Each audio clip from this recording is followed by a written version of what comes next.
let's go to Tom Fitton, who I believe we now have on the line, President of Judicial Watch. Thank you so much for joining us here this morning, Tom. Hey, good morning. Good to be with you again. Some pretty extraordinary things going on out there.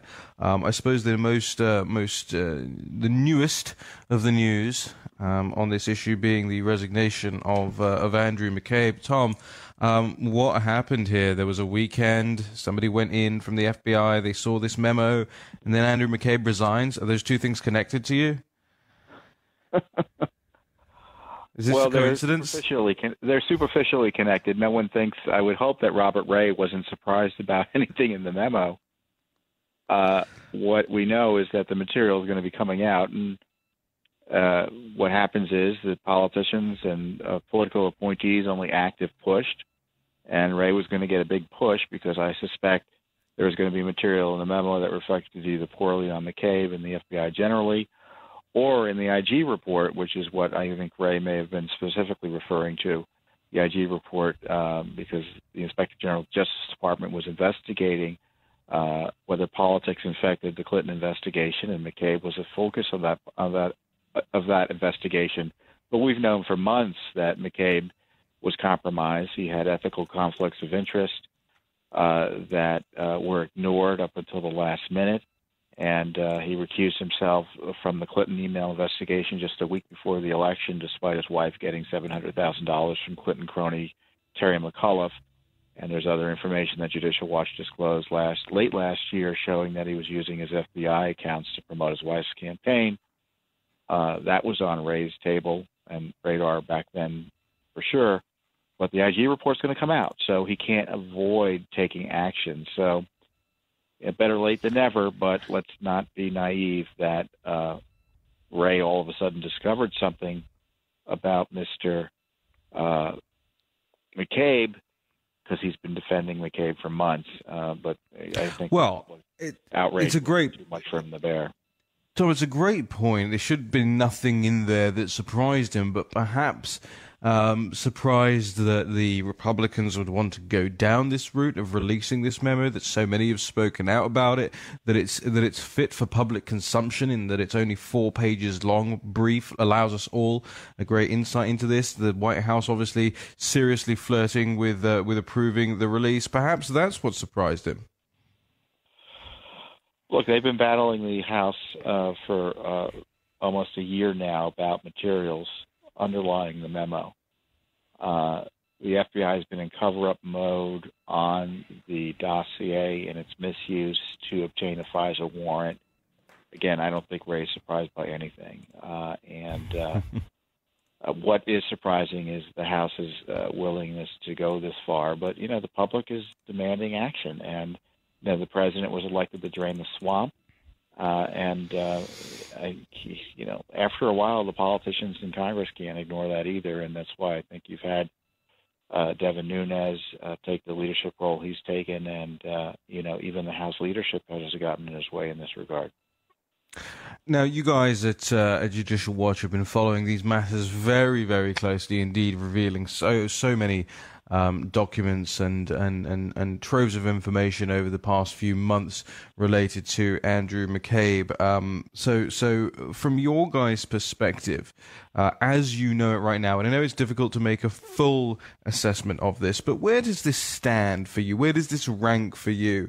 Or where do you see this going in terms of the big American scandals? Because there have been a lot of statements, seriously big talk statements made by members of Congress on this, that people are going to get fired. Somebody said this is going to make Watergate look small. Does this make Watergate look like Puddlegate? Is this OceanGate, Tom? Oh, this is about as serious as a scandal as you get in American politics, the misuse of the FBI and Justice Department to target the political opposition of the party in power.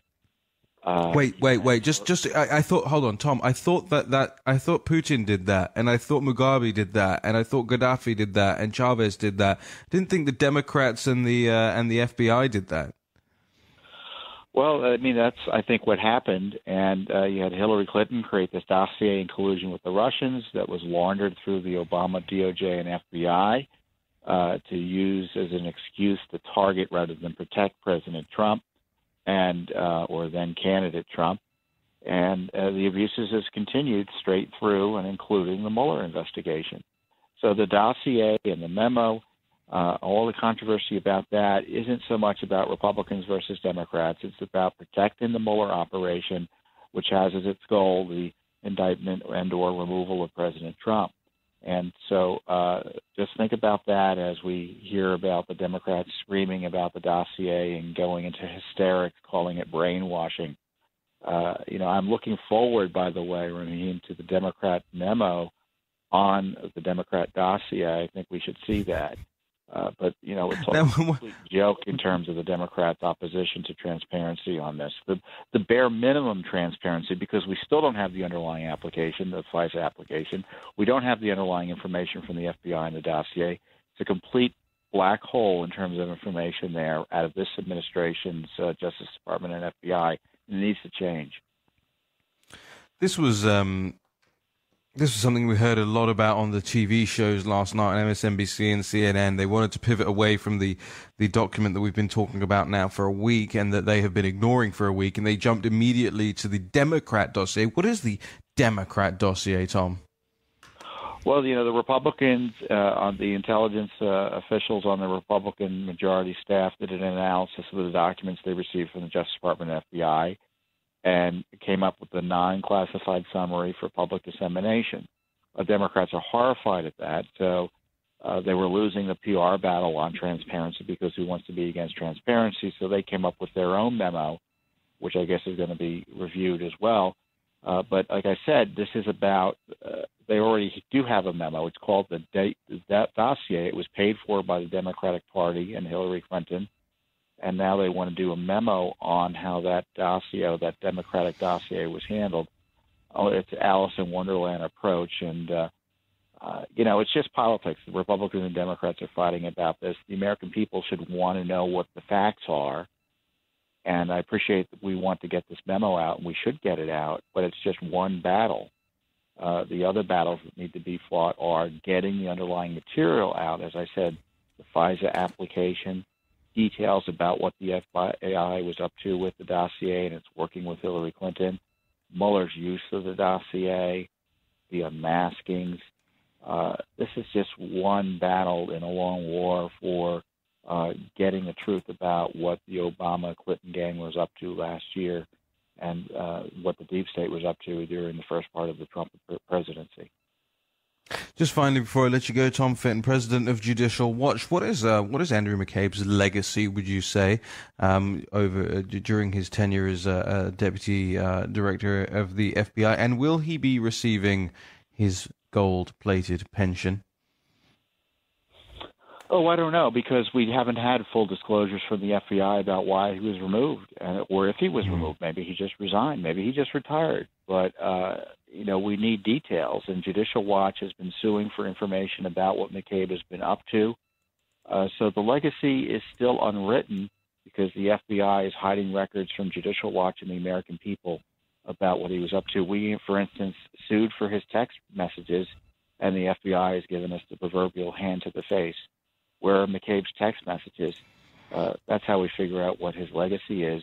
And let's be clear, it's not about McCabe in the end. It's about his boss who appointed him, Comey, and the FBI infrastructure that was set up by Robert Mueller that Comey imitated. Tom Fitton, the president of Judicial Watch, just remind our audience where they can support your very, very necessary and hard work. Well, they should look to the skies, right? But we're on the internet at judicialwatch.org, Facebook and Twitter. Support us directly, obviously, but also get the word out because we're out there getting the documents the government doesn't want you to have about what it's up to. Brilliant stuff. Tom Fitton, thank you so much for everything you do, your hard work, and joining us here this morning on Breitbart News Daily to walk us through it. Ladies and gentlemen, I could not agree with Tom more. Judicialwatch.org is the website, but don't just go there and make a donation. No matter how modest, it makes a difference. Make sure you tell 5 friends and family members too. These are the guys that are out there fighting for you guys, for the Constitution, day in, day out, doing the hard work that I would hate to have to do, which is pouring through thousands and thousands of loose leaf pages, documents, scans, PDFs, filing lawsuits. Really that 24-hour a day job. So please do support Tom and all of his colleagues.